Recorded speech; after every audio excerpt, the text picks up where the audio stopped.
Hey there, food family. It's your Oklahoma Food Dude, and we're going to talk tomatoes today and how to prune them.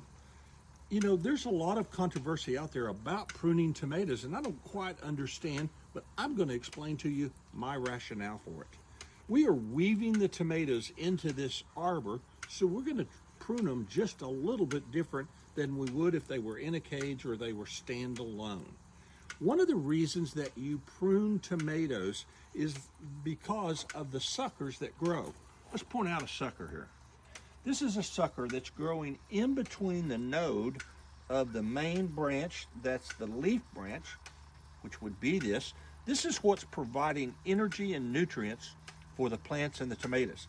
These little suckers are side shoots.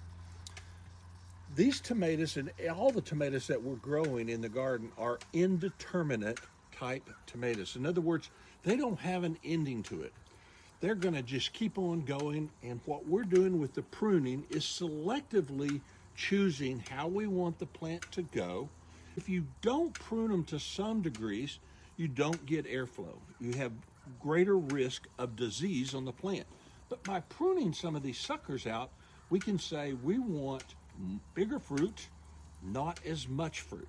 If you want a large quantity of tomatoes, goodness, grow more plants. Let's take the plants that we have, let's take the nutrition that's going into the soil, and let's create beautiful tomatoes. Now this is a variety called Napa Chardonnay. It's a new heirloom variety that we've not tried before, but you see how it's forming these clusters? This is a white grape tomato, and when it's ready, it will look like a cluster of Chardonnay grapes. And they should hang down here in this arbor and be beautiful. But we're going to trim out some of the suckers. First, the reason that we want to trim, we want to get past the pot.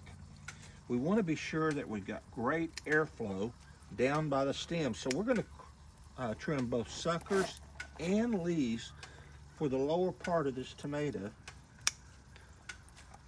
Always use clean scissors to make sure that we've got great airflow up in the stem area, and that by getting rid of these leaves, we have less risk of insects and fungus growing underneath here. So we've trimmed those out. Is a great example of how I think the bottom of the tomato should be. We're going to come up here and find a selective sucker that we're going to trim out for you so you see what you can do. Here's a great example right here. This bottom branch that you see in this branching is the main leaf that's providing nutrients for the plant. See it right here? What we're going to do is keep that because we want the energy going into the tomatoes. But I've got enough branching going on here, we're going to cut that sucker out.